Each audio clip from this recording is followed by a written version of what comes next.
논술 지도사가 알려주는 국어 잘하는 비법.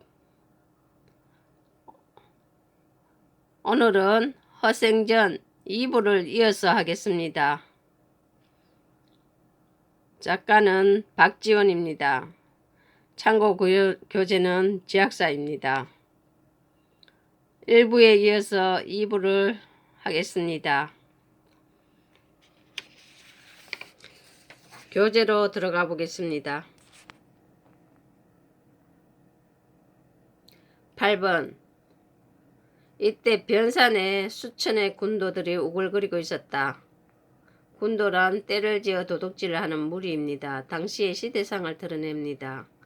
각 지방에서 군사를 징발하여 수색을 벌였으나 좀처럼 잡히지 않았고 도둑들을 잡지 못하는 집권층의 무능함에 대해서 나타냈습니다. 군도들도 감히 나가 활동을 못해서 배고프고 곤란한 판이었다. 허생이 군도의 산채를 찾아가서 우두머리를 달래었다. 산채, 산적들의 소굴입니다. 우두머리를 달렸다. 허생의 과감하고 대범한 성격을 나타냈습니다. 1000명이 1000양을 빼앗아 와서 나누면 하나 앞에 얼마씩 돌아가지요? 1인당 한 양이지요. 모두 아내가 있어? 없소.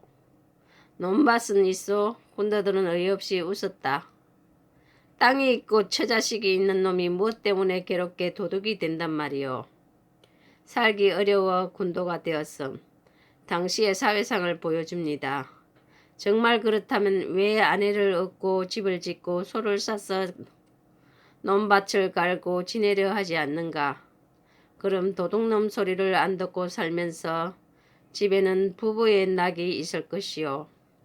돌아다녀도 잡힐까 걱정을 않고 길이 의식의 요족을 누릴 텐데 길이 오랜 세월이 지나도록 요족 살림이 넉넉함. 아니 왜 바라지 않겠소? 다만 돈이 없어 못할 뿐이지요. 도둑이 된 원인이 최소한의 생계를 꾸려나갈 수 없는 현실 때문입니다. 허생은 웃으며 말했다. 도둑질을 하면서 어찌 돈을 걱정할까? 내가 능히 당신을 위해서 마련할 수 있어. 내일 바다에 나와보. 붉은 깃발을 단 것이 모두 돈을 실은 배인이 마음대로 가져가구려. 이 글의 내용을 바탕으로 짐작할 수 있는 당시 사회상은 어떤 경제적 상황과 혼란스러운 사회상, 당시 집권층의 무능함에 대해서 나타냈습니다. 군도들을 통해서 당시의 시대 상황은 군도들이 우글거림, 어려운 경제적 상황과 혼란스러운 사회상에 대해서 나타냈습니다. 군도들이 좀처럼 잡히지 않는 것은 당시 집권층의 무능함에 대해서 나타냈습니다. 허생의 성격은 허생이 군도의 산채를 찾아가서 우두머리를 달램, 뜻을 이루기 위해 과감하고 대범하게 행동함. 허생이 도둑을 몽땅 썰어가서 나라 안에 시끄러운 일이 없음. 이상으로만 논하지 말고 현실적으로 사회 문제를 해결하려 합니다.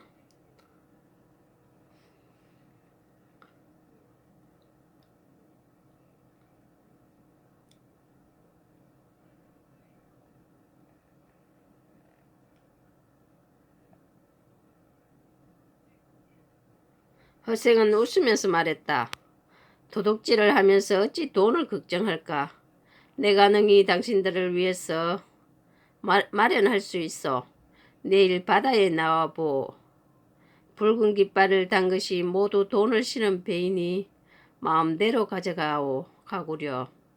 허생이 군도와 언약하고 내려가자 언약은 말로 약속하고 군도들은 모두 그를 미친놈이라 비웃었다. 허생의 제안을 군도들이 믿지 않음. 허생의 말이 비현실적이지 않음으로 비웃었습니다.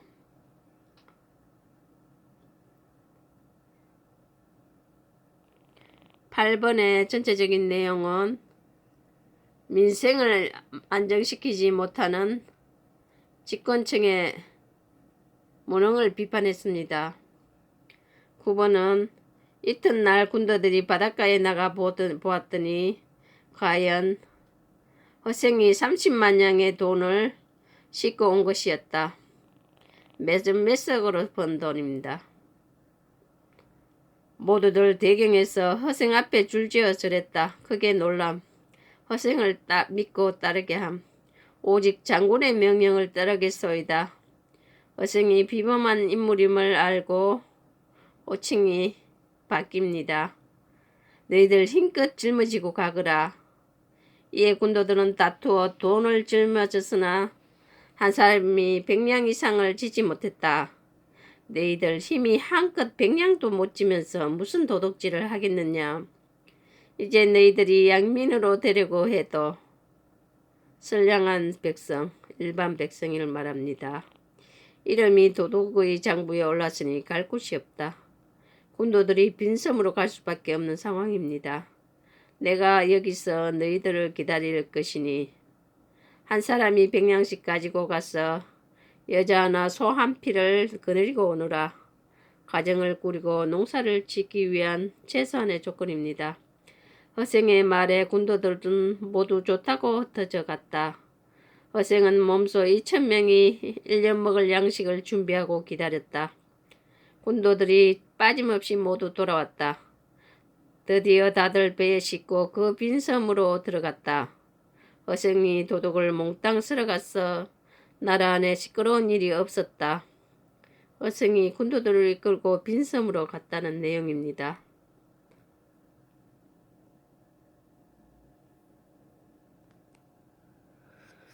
허생이 이상적으로 생각하는 사회는 군도들에게 왜 아내를 얻고 집을 짓고 소를 사서 논밭을 갈고 지내려 하지 않느냐고 묻습니다. 군도들에게 한 사람이 100량씩 가지고 가서 여자 하나 소 한 피를 거느리고 오라고 말합니다. 가정을 기반으로 하는 농경사회를 이상적으로 생각합니다. 빈섬에서 허생이 시험해보고자 한 것은 농업을 중심으로 한 공동체 이상국 건설, 백성들의 생활을 안정시킬 수 있는 제도적 장치의 현실성, 해외 무역입니다. 10번 그들은 나무를 베어 집을 짓고 대를 엮어 우를 만들었다. 땅 기운이 땅이 기름지기 때문에 온전하기 때문에 온갖 곡식, 백곡이 다 잘 자라서 한 해나 새 해만큼 땅이 기름지기 때문에 휴경을 하지 않아도 됨. 글로 짓지 않아도 한 줄기에 아홉 이삭이 달렸다. 3년 동안 양식을 비축해 두고 나머지를 모두 배에 싣고 해외 무역을 시도함. 장기도로 가져가서 팔았다. 장기라는 것은 30만여 호나 되는 일본의 속주였다. 어느 나라에 속하여 있는 주. 그 지방이 한참 흉년이 들어서 규율하고 재난을 당한 사람이나 빈민에게 금품을 주어 구제함. 100만 양을 얻게 되었다. 허생이 지향하는 이상적인 사회는 가정을 기반으로 한 농경사회입니다.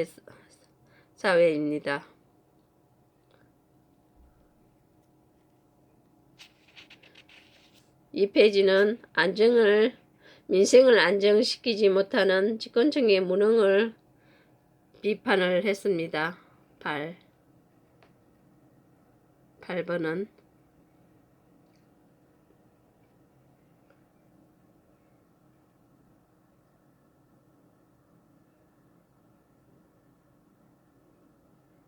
(9번은) 허생이 군도들을 이끌고 빈섬으로 갔습니다. 그리고 10번은 허생이 해외 무역을 통해 큰 돈을 벌었습니다. 구율이란 재난을 당한 사람이나 빈민에게 금품을 주어 구제하는 내용입니다.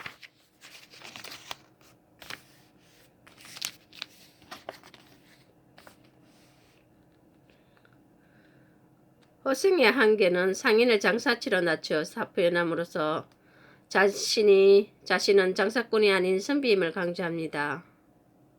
자신이 장사꾼 변씨에게 돈을 빌려 장사를 하고 해외 무역을 통해 큰 돈을 벌었음에도 산업공상의 전통적 계급의식에서 벗어나지 못하였음을 보여줍니다. 허생이 탄식하면서 이제 나의 조그만 시험이 끝났구나.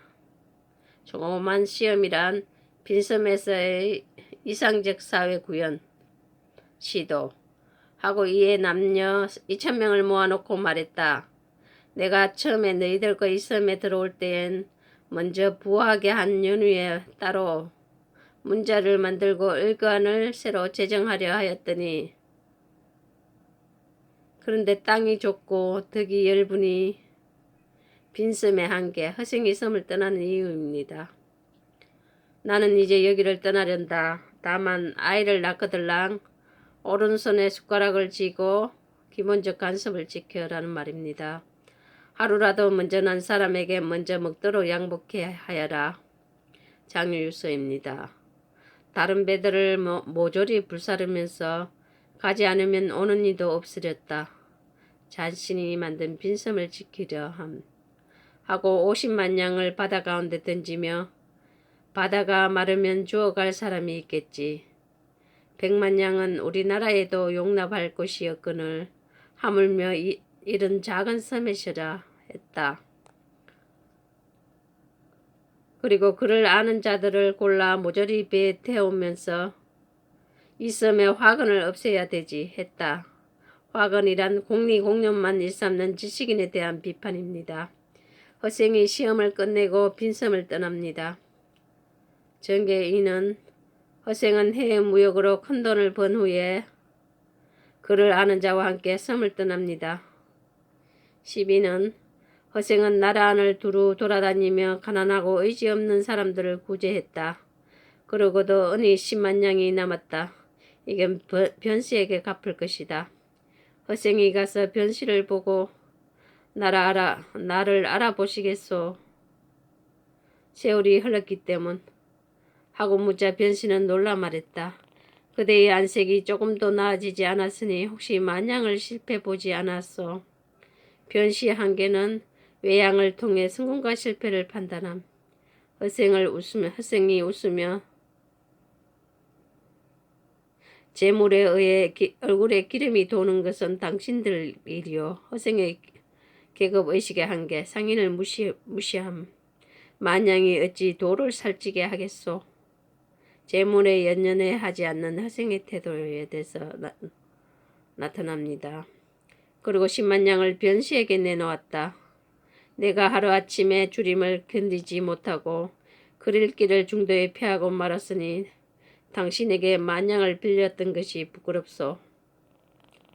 변씨는 대경에서 일어나 절하여 사양하고 10분의 1로 이자를 쳐서 받겠노라 했다. 변씨의 양심적인 태도. 허생이 잔뜩 역정을 내어 당신은 나를 장사치러 보는가. 허생의 계급 인식의 한계를 나타냅니다. 상인을 무시한다. 하고는 소매를 뿌리치고 가버렸다. 허생이 돌아와 변씨에게 돈을 갚음. 변씨는 가만히 그의 뒤를 따라갔다. 허생이 남산 밑으로 가서 조그만 초가로 들어가는 것을 멀리서 보였다. 변씨에게 허생에 대한 정보를 제공하는 인물입니다. 한 늙은 할미가 우물터에서 빨래하는 것을 보고 변씨가 말을 걸었다. 저 조그만 초가가 누구의 집이요? 허생은 대깁지요. 가난한 형편에 글공부만 좋아하더니 하루아침에 집을 나가서 5년이 지나도록 들어오지 않으시고 지금 부인이 혼자 사는데 집을 나간 날로 제사를 지냈지요. 허생이 죽은 것으로 생각합니다. 변씨는 비로소 그의 성이 허씨라는 것을 알고 탄식하며 돌아갔다. 변씨가 허생의 내력을 알게 됨.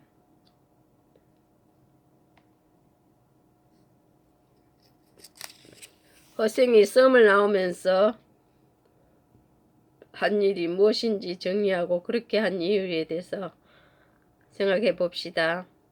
장유유서와 같은 기본적인 윤리를 강조하였으며 배를 불태워 육지와의 교류를 차단하고 불필요하게 많은 돈을 바다에 버렸으며 지식인을 골라 섬에서 데리고 나왔다.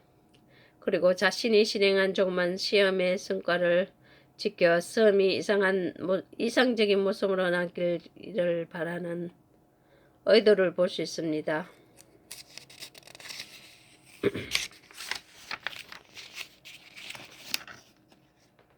마지막으로 교과서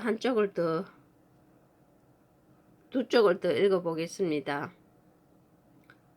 이튿날 변씨는 받은 돈을 모두 가지고 허생의 가난함을 알았기 때문에 그 집에 찾아가서 돌려주려 했으나 허생은 받지 않고 거절했다. 양심적인 상인이면 뭐.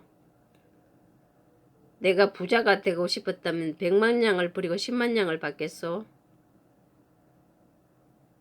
재물의 뜻을 두지 않는 태도. 이제부터는 당신의 도움으로 살아가겠소. 당신은 가끔 나를 와서 보고 양식이나 떨어지지 않고 옷이나 입도록 하여 주오. 일생을 그러면 족하지요. 왜 재물 때문에 정신을 괴롭힐 것이오. 변씨가 허생을 여러 가지로 권유하였으나 끝내 어찌할 도리가 없었다. 변씨는 그때부터 허생의 집에 양식이나 옷이 떨어질 때쯤 되면 몸소 찾아가 도와주었다.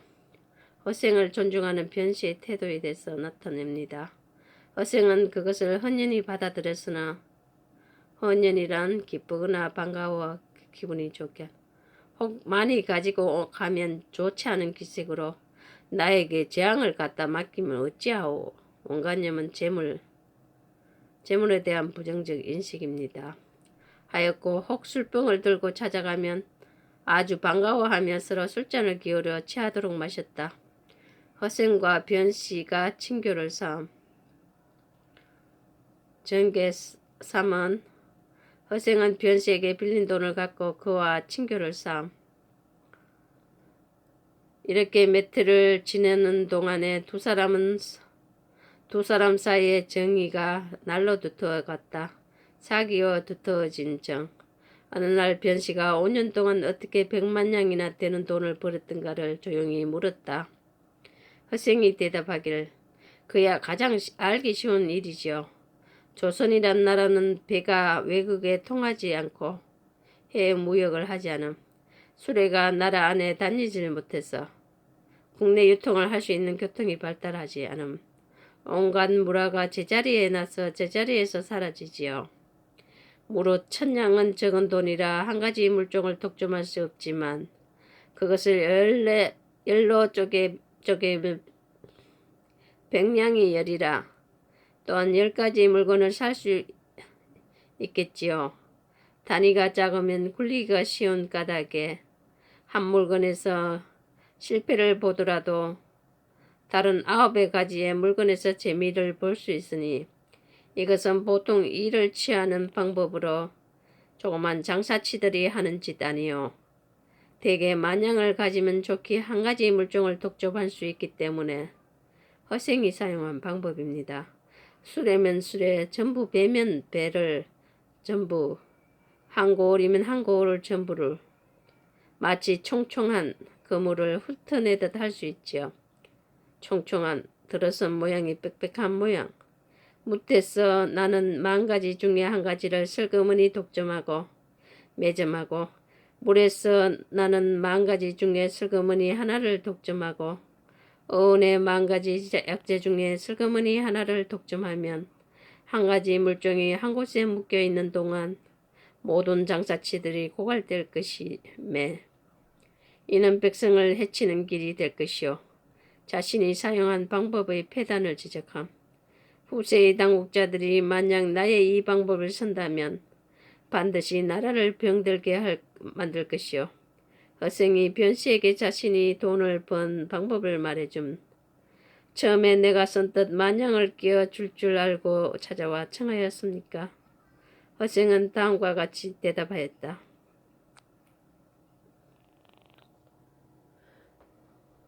당신만이 내게 꼭 빌려줄 수 있었던 것은 아니고 능히 만냥을 지닌 사람치고는 누구나 다 주었을 것이요. 어떤 그 상이라도 돈을 빌려주었을 것이라 확신함. 그 상이 될 정도의 인물이라면 허생의 인물됨을 알아보았을 것이므로 내 스스로 나의 재주가 좋기 100만냥을 모을 수 있다고 생각했으나 운명은 하늘에 매인 것이니 운명론 낸들 그것을 어찌 알겠소. 그러므로 능히 나의 말을 들어주는 사람은 복 있는 사람이라. 반드시 더욱더 큰 부자가 되게 하는 것은 하늘이 시키는 일인데 어찌 주지 않았겠소. 하늘이 시키는 일 운명. 이미 만냥을 빌린 다음에는 그의 복력에 의지해서 복을 누리는 힘. 일을 한 까닭으로 하는 일마다 곧 성공했던 것이고 만약 내가 사서로이 했었다면 성패는 알 수 없었겠지요. 성공과 실패. 허생은 자신의 재주가 능히 돈을 벌만 했으나 돈을 빌려준 사람의 복력에 의지했다고 말함.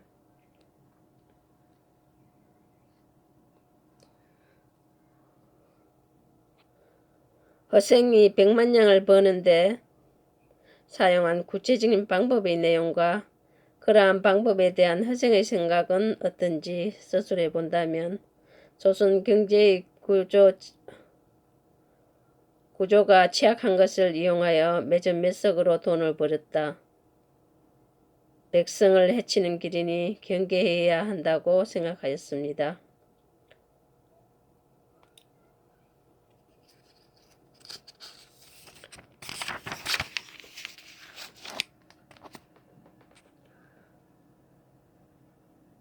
다음은 제가 읽지 않고 여러분이 한번 읽어보시기 바랍니다.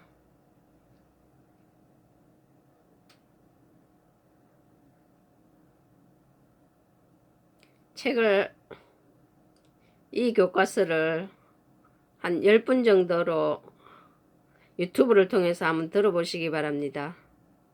그리고 읽어보시고 한번 외워보시기 바랍니다.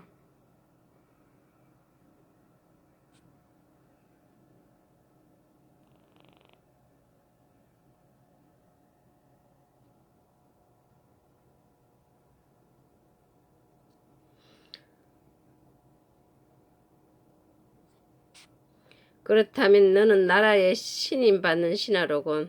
내가 와룡선생 같은 일을 청거하겠으니 내게 임금께 아뢰어서 상고처려를 하게 할 수 있겠느냐. 상고처려란 인재를 맞아들이기 위하여 참을성 있게 노력함.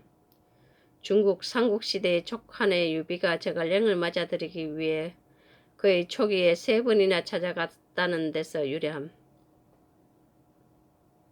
이 대장은 고개를 숙이고 한참 생각하더니 어떤 일을 하기 위하여 꽤나 방법 어렵습니다. 제2의 계책을 듣고자 하옵니다. 했다. 제2의 계책 차선. 허생의 제1계책은 인재 등용을 위한 적극적인 노력이 필요함. 나는 원래 제2라는 것은 모른다. 하고 허생은 외면하다가 대장의 간청에 못 이겨 말을 이었다.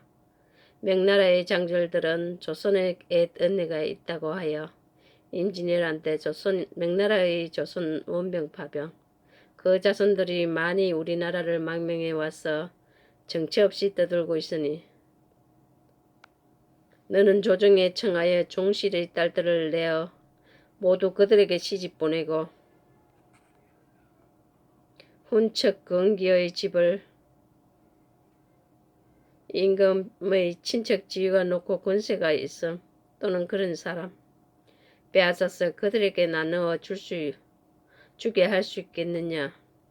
이 대장은 또 머리를 숙이고 한참을 생각하더니 어렵습니다 했다. 기득권을 포기하기 어렵다는 말입니다. 허생의 제2계책은 명나라 후손을 우대함.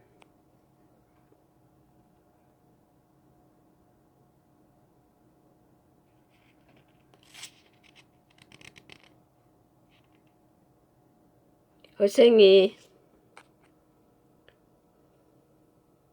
이완이 온 것을 알면서 밖에서 기다리게 한 이유는 반감을 지니고 있기 때문. 자신이 제시할 계약안을 수용할 자세를 갖추고 있는지 시험해 보고 싶어서 밖에서 기다리게 했습니다.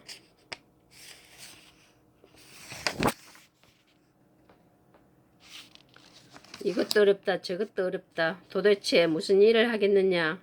가장 쉬운 일이 있는데 내가 능히 할 수 있겠느냐. 말씀을 듣고자 합니다.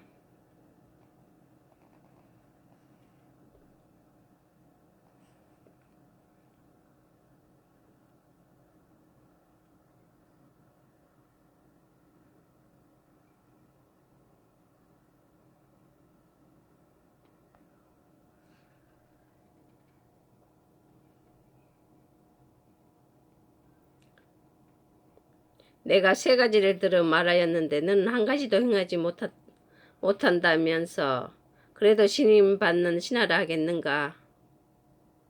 어진인재 등용, 부패척결, 문물교류를 통한 부국강병. 신임받는 신하라는 게 참으로 이렇단 말인가. 이렇단 말이냐. 너 같은 자는 칼로 목을 잘라야 한다. 즉 집권층에 대한 불만이 최고조의 이름. 하고 좌우를 돌아보며 칼을 찾아서 찌르려 했다.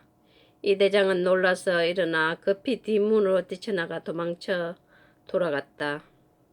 허생이 명분만 내세우는 집권층의 무능과 가식을 비판했습니다. 절정은 허생이 대의 명분만을 따르는 양반 사대부를 비판했습니다. 이튿날 다시 찾아가 보았더니 집이 텅 비어있고 허생은 간 곳이 없었다. 미안의 결말구조. 허생의 제안이 급진적이어서 받아들여지기가 어려움을 간접적으로 드러냅니다. 허생이 잠적함. 작가가 생각하는 바람직한 통치 이념은 능력에 따라 인재를 등용하고 기득권의 횡포를 막아야 하며 나라의 실리를 위해서 주변국을 잘 이용해야 한다고 한 것으로 보아 이용후생과 경세치용을 바탕으로 한 부국광병의 통치 이념을 가지고 있음을 나타냅니다. 이완이 허생의 세 가지 계책을 받아들이지 못하는 까닭은 당시 집권층의 명분을 내세우며 북벌론을 주장했으나 그들이 지닌 기득권이나 유교적 예법을 포기하면서까지 북벌론을 추구할 의지는 없었기 때문입니다. 오른쪽 맨 하단에 구독 버튼이 있습니다. 클릭해 주시면 더 좋은 동영상으로 보답하겠습니다. 감사합니다.